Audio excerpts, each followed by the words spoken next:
নমস্কার। আজকে আমরা শুনব শ্রী শ্রী সারদা মায়ের অমৃত কথা। শ্রীমা ও আধুনিক ভারতীয় নারী, লিখেছেন কণা বসু মিত্র। আধুনিক সমাজ জীবনে অনেক মানুষের মনেই একটা প্রশ্ন উকি মারে, শ্রীমা সারদা দেবী কি করে আধুনিক নারীর আদর্শ হবেন? তিনি তো গ্রাম্য, তিনি অশিক্ষিত, তিনি মধ্যযুগীয় এবং আপাদমস্তক ধর্ম ভাবনায় নিমজ্জিত। পৃথিবী যে অনেক এগিয়ে গেছে, গ্রাম পর্যন্ত শহর হয়ে গেছে। অন্তত শহরের জীবনযাত্রার লোভে পাগল সে। স্কুল কলেজে শিক্ষার জন্য হুড়োহুড়ি শেষ নেই। পুরাতন কুসংস্কারের সমূহ উচ্ছেদে ব্রতী একাল। ধর্মের আফিম খেতে মোটে রাজি নয় প্রগতিশীলেরা। একালেও সারদা দেবী নারীর আদর্শ? হ্যাঁ, অবশ্যই। যত ঊর্ধ্বশ্বাসে দৌড়ে তার কাছে পলায়নের ইচ্ছা, ততই অনিবার্য টানে তার কাছে প্রত্যাবর্তন। তাই তো শুনি পাশ্চাত্যে রামকৃষ্ণ সংঘে যারা দীক্ষা নিতে আসেন, তারা সর্বাধিক সংখ্যায় সারদা দেবীকেই ইষ্ট করতে চান।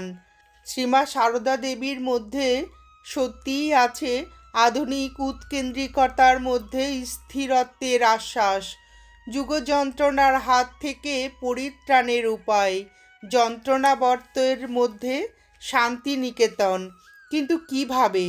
প্রথমে যুগ সমস্যার রূপ দেখে নেওয়া যাক। আজ আধুনিক যুগের সবচেয়ে বড় সমস্যা হলো বিচ্ছিন্নতা। আমরা সবাই একা, কেউ কারো মানসিকতার শরিক নই। প্রত্যেকেই নিজেকে আলাদা করে শামুকের খোলের মধ্যে গুটিয়ে নিয়েছি। ফলে সকলের মধ্যেই শূন্যতাবোধের যন্ত্রণা।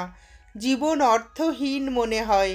নৈরাশ্য কিংবা হতাশা সৃষ্টি করছে নিঃসঙ্গ বোধ। আজকে সামাজিক জীবনে মানুষের সমস্যা বিচিত্র।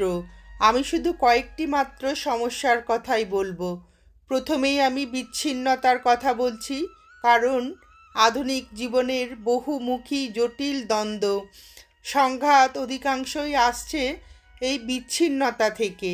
এই আলোচনায় আধুনিক সমাজের মেয়েদের কথাই বলতে চাই বেশি করে, যারা অনেকটাই পারেন সমাজকে এই অবক্ষয়ের যন্ত্রণা থেকে বাঁচাতে। কেননা মেয়েরা মায়ের জাত, ভালোবাসতে এবং ভালোবাসাতেই যাদের চরম পূর্ণতা। ভালোবাসা দিয়ে গোটা সমাজকে বদলানো যায় তিলে তিলে মানুষের আত্মহত্যার প্রবৃত্তিকে। ভালোবাসা মানে সেই ভালোবাসা যার মধ্যে থাকবে ক্ষমা, ধৈর্য কিংবা সহনশীলতা, যা ভারতীয় নারীর ঐতিহ্য, জীবন চেতনার শ্রেষ্ঠ প্রকাশ, যা ছিল আমাদের শ্রীমা সারদা দেবীর মধ্যে। কিন্তু একটা প্রশ্ন জাগবে, আধুনিক নারী কারা? কোন লক্ষণ থেকে আমরা তাদের আধুনিক নারী বলবো? যারা শিক্ষিতা, প্রগতিশীল মনোভাবাপন্ন, যারা পর্দানসীন, জীবনের মধ্যে সীমাবদ্ধ নেই, সব ক্ষেত্রেই পুরুষের মতো যোগ্যতার অধিকারী, পুরানো দিনের চিন্তাধারা থেকে সরে এসেছেন। আমরা তাদেরই মোটামুটিভাবে আধুনিক নারী বলে চিহ্নিত করতে পারি। বিচ্ছিন্নতার যন্ত্রণা এইসব আধুনিক নারীর মধ্যে, বিশেষত সমাজের উচ্চবিত্ত শিক্ষিত মধ্যবিত্তের মধ্যেই বেশি। আজ যারা ধনী কিংবা উচ্চবিত্ত বলে পরিচিত, তাদের হাতে প্রচুর টাকা। সৎভাবেই হোক আর অসৎভাবেই হোক, যেভাবেই রোজগার করুন না কেন, যারা শহরে আছেন তাদের অনেকের মধ্যেই পাশ্চাত্যের ভোগবাদী জীবন, উগ্র আধুনিকতার ঢেউ, পানাশক্তি, এলএসডি, ম্যান্ড্রেক ইত্যাদির নেশা। শিক্ষিত মানুষ সম্পূর্ণ বিবেকবান হওয়া সত্ত্বেও নিজেদের এইভাবে সর্বনাশা ধ্বংসের পথে নিয়ে যাচ্ছেন। তার কারণ জীবন তাদের কাছে অর্থহীন মনে হচ্ছে। যশ, প্রতিষ্ঠা, সম্পদ মানুষের মন ভরাতে পারছে না। কি যেন পায়নি, সেই না পাওয়ার নৈরাশ্য মানুষকে জীবনের প্রতি বিতৃষ্ণা বোধ করতে প্ররোচিত করছে। স্বামী স্ত্রী একই ছাদের তলায় থেকেও কেউ কারো আপন হতে পারছেন না। তার কারণ দুজনের মধ্যেই স্বার্থত্যাগের অভাব। তারা সুখের সন্ধানে ঘুরে বেড়ান, আর তাদের ছেলেমেয়েরা নিঃসঙ্গ একাকিত্বে ছটফট করে বাড়িতে। স্বামী স্ত্রীর মধ্যে ভুল বোঝাবুঝির ফলে একের প্রতি অন্যের সন্দেহ বাড়ছে। ছেলে মেয়েদের চোখের সামনে রয়েছে পিতামাতার অস্থির জীবন। তা দেখে সন্তানেরা কি শিখবে? এর জন্য দায়ী আধুনিক সমাজ। নিশ্চয়ই আমরা দোষ দিতে পারি না কোনো ব্যক্তি বিশেষকে। ঘরে বাইরে অফিসে প্রতি মুহূর্তে উত্তেজনা। প্রেমহীন জীবনে তারা বাঁচবার হাতিয়ার হিসাবে খুঁজে নিয়েছেন উচ্ছৃঙ্খল জীবনকে। কিন্তু আমাদের বাঁচবার পথ তো এই নয়। বাঁচবার পথ অকৃত্রিম জীবনের মধ্যে ফিরে আসা। জীবনকে ভালোবাসতে হবে। স্বামী স্ত্রীর মধ্যে থাকবে সেই মধুর সম্পর্ক, যা কল্যাণময় গোটা সমাজের পক্ষে। আত্মত্যাগ থাকবে দুজনেরই।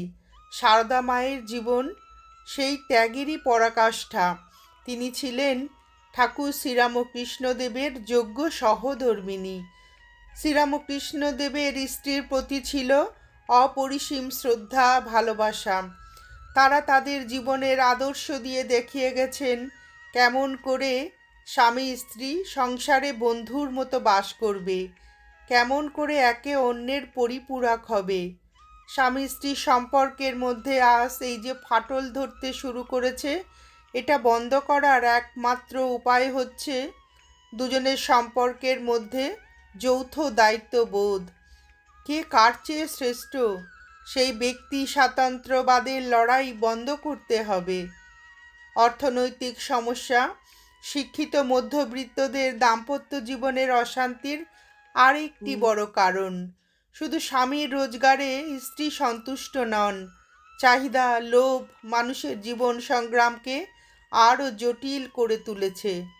যদিও একথা সত্যি যে জিনিসপত্রের এই দুর্মূল্যের বাজারে শুধু একজনের রোজগারে অনেক ক্ষেত্রেই সংসার চালানো সম্ভব হয় না। মেয়েরা তাই ঘরের পৃথিবী ছেড়ে বাইরের পৃথিবীতে বেরোয়।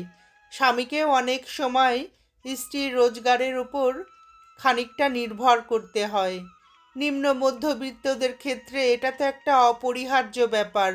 উচ্চ মধ্যবিত্তদের ক্ষেত্রেও স্ত্রীর রোজগার ছাড়া যে সংসার চলে না তা নয়, কিন্তু চাহিদা বেশি থাকায় তারা কিছুতেই যেন সম্পূর্ণ হতে পারেন না। তাই স্ত্রীও রোজগারে নেমে পড়েন। শুরু হয় অন্তর্দ্বন্দ্ব। কে কার চেয়ে শ্রেষ্ঠ তার লড়াই।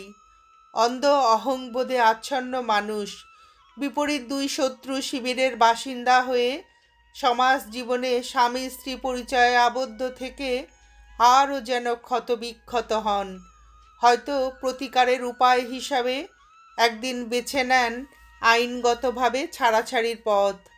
দাম্পত্য জীবনের এই ভয়াবহ পরিণতির শিকার হয় শিশুরা।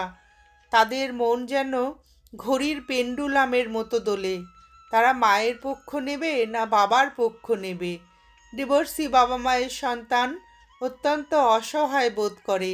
তারা অধিকাংশ ক্ষেত্রেই দুর্বল মনের অধিকারী হয়। তারা যখন বড় হয়ে জীবনে প্রতিষ্ঠিত হয়, তখন তাদের জীবনেও দেখা যায় এই রোগ। তাদেরও দাম্পত্য জীবনে ঘূর্ণিঝড় বয়ে যায়। অতএব উচ্চ চাকুরিজীবী কিংবা উচ্চ মধ্যবিত্ত অথবা শিক্ষিত মধ্যবিত্ত যাই বলি না কেন, আজ তাদের ভাববার দিন এসেছে। আত্মশোধনের মধ্য দিয়েই তারা সমস্যার সুরাহা করতে পারেন। শ্রীমা সারদা দেবীকে ঠাকুর শ্রীরামকৃষ্ণদেব প্রশ্ন করেছিলেন, তুমি কি আমায় সংসার পথে টেনে নিতে এসেছ? শ্রীমা উত্তর দিয়েছিলেন, আমি তোমার ইষ্টপথেই সাহায্য করতে এসেছি। এই মনোভাব আজকের যুগে অত্যন্ত প্রয়োজন। শ্রীমা সারদা দেবী যে শুধু শ্রীরামকৃষ্ণদেবকে সহযোগিতা করে গেছেন তাই নয়, শ্রী শ্রী ঠাকুরও তাকে যোগ্য সম্মান করেছেন। তাকে মানে শ্রীমাকে। ঠাকুর বলেছেন, ও সারদা সরস্বতী জ্ঞান দিতে এসেছে। বলেছেন, ও আমার শক্তি। স্ত্রীর প্রতি এই শ্রদ্ধা আজকের তথাকথিত আধুনিক যুগের সমস্যা জর্জরিত মানুষের কাছে এক পরম উদাহরণ। অন্যদিকে স্ত্রী যে স্বামীর যথার্থ সহধর্মিণী, জীবনসঙ্গিনী, সে কথাও শ্রীরামকৃষ্ণদেব বুঝিয়ে গেলেন তাকে কঠিন দায়িত্ব দিয়ে। কলকাতার লোকগুলো যেন অন্ধকারে পোকার মতো কিলবিল করছে, তুমি তাদের দেখো। কলকাতা মানে জীবের কলকাতা, জীব জগৎ, অর্থাৎ যারা অজ্ঞান অন্ধকারে ডুবে আছে, তাদের দেখার দায়িত্ব দিলেন ঠাকুর শ্রীমাকে। শ্রীরামকৃষ্ণদেব মাকে এই যে লোক শিক্ষার দায়িত্ব দিয়েছিলেন, মা তা গভীর নিষ্ঠার সঙ্গে পালন করেছিলেন। শ্রী শ্রী ঠাকুর তার নিজের দেহত্যাগের আগে মায়ের মধ্যে যে ত্রিশক্তি লুকিয়েছিল তার বোধন করে গেছেন। কি সেই শক্তি? মাতৃশক্তি, জ্ঞান শক্তি, গুরু শক্তি। আজকের যুগে কি পৃথিবীর কোনো যুগে কোনো কালে এর তুল্য দাম্পত্য জীবনের উদাহরণ পাওয়া গেছে? কেউ বলতে পারেন সারদা মায়ের মধ্যে ঈশ্বরের মানবী রূপ আবির্ভূত। আমরা তো সাধারণ মানুষ, আমরা কি করে তার আদর্শ এমন করে গ্রহণ করতে পারবো? উত্তরে বলবো, ঈশ্বরের মানব রূপ তো মানুষকে পথ প্রদর্শন করতেই আসে। তাই আমাদের চেষ্টা করতে হবে, নিজেদের তৈরি করতে হবে, ভালোবাসার অভ্যাস করতে হবে, যে ভালোবাসার মধ্যে থাকবে শ্রদ্ধা ও দায়িত্ববোধ। আমি আগেই বলেছি, আধুনিক জীবন যন্ত্রণার আরেকটি বড় কারণ হলো চাহিদা। মানুষ নিজের জীবনকে বিষময় করে তোলে টাকার চাহিদায়। যখন নিজের ক্ষমতার কথা ভুলে গিয়ে অতিরিক্ত চেয়ে বসে, তখন মানুষ ভুলে যায় শুধু চাই চাই মনোভাব জীবনে শান্তি দিতে পারে না। যা পেয়েছি তারই কি মূল্য কম? এই সমস্যা কেবল উচ্চবৃত্তের নয়, সমাজের সব শ্রেণীর মানুষের মধ্যেই আজ বড্ড বেশি চাহিদা। যে চাহিদা মানুষকে বৃহত্তর আমি থেকে ক্ষুদ্রতর আমিতে পরিণত করছে। কোথায় থামতে হবে কেউ জানে না। ফলে হিংসা বাড়ছে। টাকার জন্য, সম্পত্তির জন্য খুন খারাপি অন্তত 100 গুণ বেড়ে গেছে আগের চেয়ে। খবরের কাগজে, আইন আদালতের পাতায় চোখ বোলালেই তা বোঝা যায়। নীতি আদর্শ বিসর্জন দিয়ে মানুষ টাকার কালোবাজারি করছে। কিন্তু টাকাই কি শান্তির পথ? আজকের আধুনিক সমাজ সে কথা বুঝেও বুঝছে না। মানুষ কী চায় সে কথা তাকে পরিষ্কার করে ভাবতে হবে। মানুষ যা চায় তার টাকা নয়, যশ নয়, শান্তি। শান্তির পথ তৈরি করতে হবে কিভাবে? যখন মানুষ তার চাহিদা কমাবে। শ্রী মায়ের জীবনে কোনো চাহিদা ছিল না। তিনি বলেছেন, যখন যেমন তখন তেমন। তিনি একথা শুধু মুখেই বলেননি, তার জীবনে তার উদাহরণ রেখে গেছেন। দক্ষিণেশ্বরে নহবতের 13 বছরের ইতিহাসে দেখি শ্রী শ্রী মাকে কত কঠিন পরিশ্রম করতে। সারাদিন তাল তাল আটা মেখেছেন ঠাকুরের ভক্তদের জন্য। এক বিন্দু অবসর নেই। ঘোমটার আড়ালে থেকে শুধু অন্যের সেবা করে গেছেন। আধুনিক সমাজের মেয়েরা নিশ্চয়ই এতখানি ত্যাগ স্বীকার করতে রাজি নন। তারা হয়তো এখানে দেখবেন একজন বঞ্চিত নারীকে, যিনি স্বামীর কাছে কিছুই পাননি। স্বামী স্ত্রীকে পুজো করেছেন, দেবীর আসনে প্রতিষ্ঠিত করেছেন, কিন্তু সন্তানের মা হবার অধিকার থেকে বঞ্চিত করেছেন। তাকে দিয়ে শুধু সেবাই করিয়ে গেলেন। এমন নারীর কাছ থেকে আমরা কোন মহৎ শিক্ষা পেতে পারি? সংশয় কুটিল এই প্রশ্ন উঠতে পারে, কিন্তু শ্রীমায়ের জীবন দর্শন বলে অন্য কথা। জীবনের আনন্দ ভোগে নয়, ত্যাগে। পরের জন্য নিজের হৃদয় খুলে দেবার মতো আনন্দ আর নেই। আমরা সাধারণ অর্থে ভালোবাসা মানে বুঝি আত্মতৃপ্তি, কিন্তু ভালোবাসা মানে তো আত্মত্যাগ। শ্রী মায়ের মধ্যে ছিল সেই ভালোবাসা, যার নাম আত্মত্যাগ। শ্রীরামকৃষ্ণদেব তার সহধর্মিণীকে আত্মত্যাগের মধ্য দিয়ে যে জগৎজোড়া সন্তানের মা হবার অধিকার দিয়ে গেলেন, সেই মহীয়সী নারী, গ্রাম্য সংস্কৃতিতে লালিতা, তিনি আজ আধুনিক যুগযন্ত্রণায় ক্ষতবিক্ষত নারীদের সবচেয়ে বড় সান্ত্বনার উদাহরণ।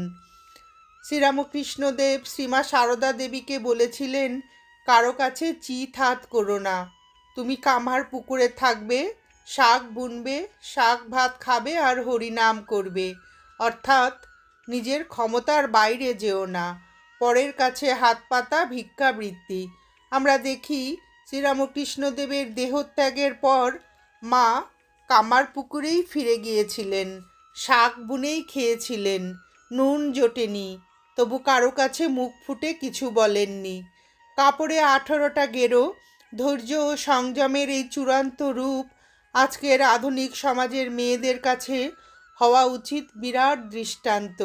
একথা ঠিক, এখন অর্থনৈতিক সংকটের জন্য বা জীবিকার প্রয়োজনে মধ্যবিত্ত পরিবারের অধিকাংশ মেয়েকেই ঘরে বাইরে দুদিকেই লড়তে হচ্ছে। মেয়েরা আজ চেনা মহলের সীমানা পেরিয়ে নিজেকে বহুদূর বিস্তৃত করেছেন, তাই তাদের জীবনের দ্বন্দ্ব সংঘাত বহুমুখী।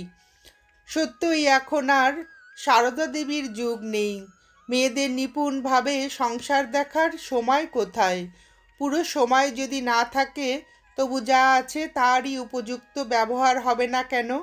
মায়ের জীবনেও কি দিক পরিবর্তন হয়নি? তিনিও তো পল্লী বধূ থেকে এক বিখ্যাত সন্ন্যাসী সঙ্গের সংঘ জননী হয়েছিলেন, আবার একই সঙ্গে রাধুর মাও হয়েছেন। নলিনী দিদির সঙ্গে বসে রুটিও বেলেছেন।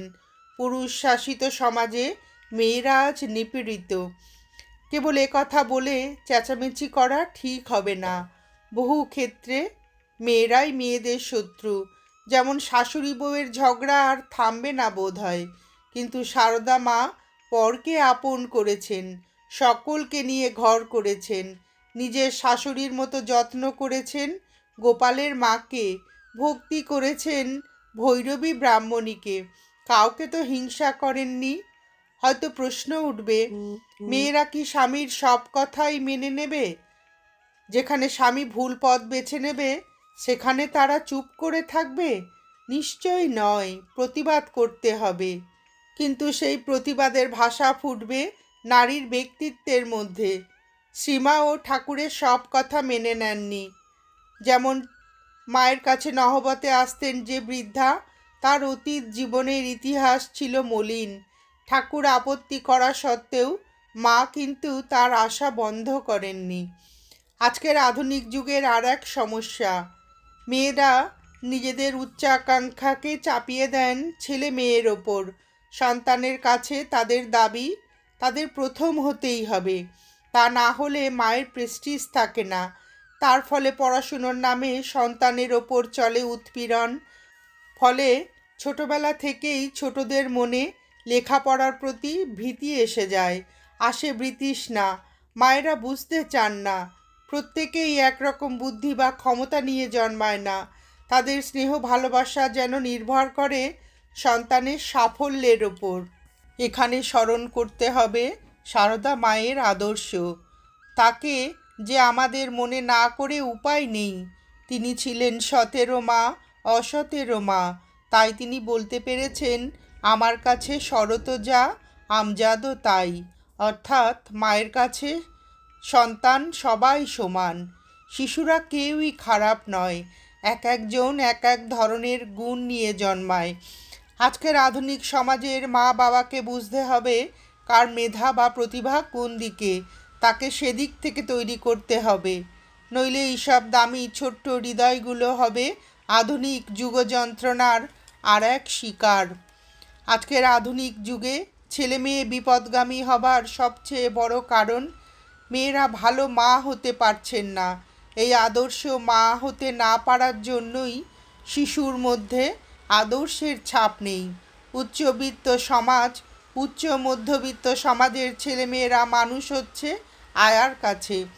তারা বঞ্চিত হচ্ছে মায়ের স্নেহ থেকে। স্নেহহীন জীবনে তাদের বুকজোড়া হাহাকার। অধিকাংশ ক্ষেত্রেই তারা নিষ্ঠুর ও হৃদয়হীন। বিদ্রোহী তারা, হিংস্র তারা, দায়িত্বহীন। এই বিদ্রোহ থামানোর দায়িত্ব আজ মেয়েদেরই। ছোটবেলায় মাকে না পাওয়ার বেদনাই পরবর্তী জীবনে অশান্তির যন্ত্রণা ডেকে আনে। তাই মাকে পুরো মাত্রায় সাহচর্য দিতে হবে সন্তানকে। আজকের যুগের মায়েদের শ্রীমায়ের যথার্থ মাতৃরূপই আদর্শ হিসাবে গ্রহণ করা দরকার। শ্রী শ্রী মা যে ছিলেন স্বদেশের মা, বিদেশেরও মা। 1910 খ্রিস্টাব্দের 11ই ডিসেম্বর নিবেদিতা লিখেছিলেন, শ্রীমাকে গির্জায় গিয়েছিলাম সারার জন্য প্রার্থনা করতে। সেখানে সবাই মেরির কথা ভাবছিল। আমার মনে পড়ে গেল তোমার কথা, তোমার মিষ্টি মুখ, তোমার ভালোবাসায় ভরা চোখ, তোমার সাদা শাড়ি, হাতের বালা। তোমার ভালোবাসা পৃথিবীর ভালোবাসা নয়, স্নিগ্ধ শান্তি তা, সকলের কল্যাণ আনে। সন্তান যদি বিপদগামী হয়, প্রয়োজনে মাকে শাসনও করতে হয়। মা সারদা দেবীর জীবনের দিকে তাকালে দেখতে পাই মায়ের সেই কঠিন কোমল মাধুর্যে ভরা রূপের সমন্বয়। সারা রাত না ঘুমিয়ে মা সন্তানদের না করা জপ নিজে করেছেন তাদের মঙ্গলের জন্য। আবার হরিশের পাগলামিতে রুখেও উঠেছেন। শিষ্যের পাপ গ্রহণ করে মা অসহ্য যন্ত্রণায় কষ্ট পেলেও মায়ের হাসি মুখ থেকে সন্তান বঞ্চিত হননি। শ্রী মায়ের মুখে শুনি মা বলছেন, আমরা যদি পাপতাপ না নেব, হজম না করব, তবে কে করবে? স্বামীজি বলেছিলেন, রামকৃষ্ণ পরমহংস ঈশ্বর ছিলেন কি মানুষ ছিলেন, যা হয় বলো দাদা, কিন্তু যার মায়ের ওপরে ভক্তি নাই তাকে ধিক্কার দিও। হাজার সমস্যার জালে জড়িয়ে থাকা আধুনিক সমাজের একান্নবর্তী পরিবার প্রথা ভেঙে যাওয়ার ফলে আর এক সমস্যা তৈরি হয়েছে। কেউ কাউকে আর আপন ভাবতে পারছেন না বলে দায়িত্ববোধ এড়িয়ে যাওয়ার ব্যাপারটা খুব চোখে পড়ছে। ছেলেও মাকে দেখছেন না, তাই মাকে এখন যেতে হচ্ছে হোমে, আমাদের দেশেও। অথচ আমাদের ভারতবর্ষের মায়েদের মানসিক গঠনও তো অন্যরকম। তারা তো ছেলে মেয়েদের কাছেই বুড়ো বয়সে জড়িয়ে কুড়িয়ে থাকতে ভালোবাসেন। নাতি নাতনি, ছেলে মেয়ে, আত্মীয় স্বজন, এদের সবার মধ্যমণি হয়ে সেকালের কর্তা মায়েরা দিন কাটিয়ে গেছেন। কিন্তু একালের পরিবার, কোনো সংসারে এখনও যেসব সেকালের মা বাবা পরগাছার মতো টিকে আছেন, তাদের অবস্থা কোনো ক্ষেত্রে খুবই ভয়াবহ। ভোরবেলা লেকে বা পার্কে গেলেই দেখতে পাওয়া যায় সেখানে অনেক বৃদ্ধ বৃদ্ধাকে, যারা বর্তমানে দুরবস্থার মধ্যে আছেন। লেকের বেঞ্চিতে বসে একে অন্যের সঙ্গে সুখ দুঃখের গল্প করছেন। শেষ বয়সের ধাক্কা খাওয়া মনে যে কান্না লুকিয়ে আছে, সে কান্না ফুটে উঠেছে তাদের ব্যাকুল চাউনির মধ্য দিয়ে। আজকের যুগে তারা যে একেবারেই অচল। তেমন একটা ঘটনা বলি। ছেলে বিরাট কারখানার কর্মকর্তা, সুন্দর ফ্ল্যাট, বাড়িতে 10টা বিলাতি কুকুর। তারা সকালবেলা লাইন করে বসে দুধ রুটি খায়, দুপুরবেলা লাইন করে বসে মাংস ভাত খায়, বিকালে দুধ বিস্কুট, রাত্রে দুধ রুটি। শরীর ভালো রাখার জন্য খাওয়ানো হয় টনিক। তারা ডানলোপিলোর গদিতে ঘুমায়। মাথার উপরে বৈদ্যুতিক পাখা, লোডশেডিংয়ে জেনারেটর চলে। বাড়ির গিন্নি তাদের গালে গাল ঘষে আদর করে, কিন্তু সেই বাড়িতে বুড়ো শ্বশুর শাশুড়ির জায়গা হয় না। এই আধুনিক সংসারে তারা যে একেবারেই বেমানান। পাছে কুকুর কামড়ে দেয়, তাই ছেলের বউ তাদের থাকতে বলে না কোনো দিন। অসহায় ভাই বোন, আত্মীয় স্বজনকে দেখা তো দূরের কথা, মনের মধ্যে কেবলই ভয়, কাউকে সাহায্য করলে পাছে টাকা কমে যায়। এই স্বার্থপর আত্মকেন্দ্রিক গোটা সমাজ স্নেহহীনতার অভাবে ভুগছে। কিন্তু সারদা দেবী তার জীবন দিয়ে দেখিয়ে গেছেন, ত্যাগেই আনন্দ, ভোগে নয়। যার অনেক আছে সে যদি কাউকে সামান্য দেয় তাহলে কোনো ক্ষতি নেই। মানুষ অন্যকে সাহায্য করবে নিজের মঙ্গলের জন্য, তারাও তো একদিন বুড়ো হবে। শ্রীমা সারদা দেবী দেখিয়ে গেছেন, সকলের তরে সকলে আমরা, প্রত্যেকে আমরা পরের তরে। এই তো ভারতবর্ষের পুরানো ঐতিহ্য। একে অন্যকে সাহায্যের হাত বাড়িয়ে দিলে দুনিয়ায় কেউই দুঃখী নয়। পাশ্চাত্য দেশ এ কথা বুঝেছে, তাই তারা আজ ভারতবর্ষের দিকে ছুটছে, আর আমরা ওদের অন্ধ অনুকরণ করছি। শ্রীমা তার জীবন দর্শনের মধ্য দিয়ে বুঝিয়ে গেছেন, ত্যাগ মানে দাসত্ব নয়। পরের জন্য ত্যাগের মতো সুখ আর কি আছে? অসংখ্য ভক্ত সন্তানদের জন্য মা তার স্নেহের আঁচল পেতে দিয়েছেন। জয়রামবাটিতে ছুটে গেছেন তার ভাইদের সংসারের গোলমাল থামাতে। কেউ পর নয়, সবাই আপন। আজকের এই আধুনিক যুগে আমি এবং আমার এই অহংবোধ মানুষকে ক্ষুদ্রতার মধ্যে টেনে নিচ্ছে।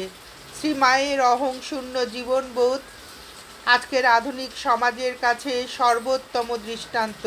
তিনি বুঝিয়ে গেছেন, অভাব অনটনকে হাসি মুখে জয় করে নিতে হয়। তিনি যোগেন মাকে বলেছেন, দোষ কারো দেখো না, শেষে দূষিত চোখ হয়ে যাবে।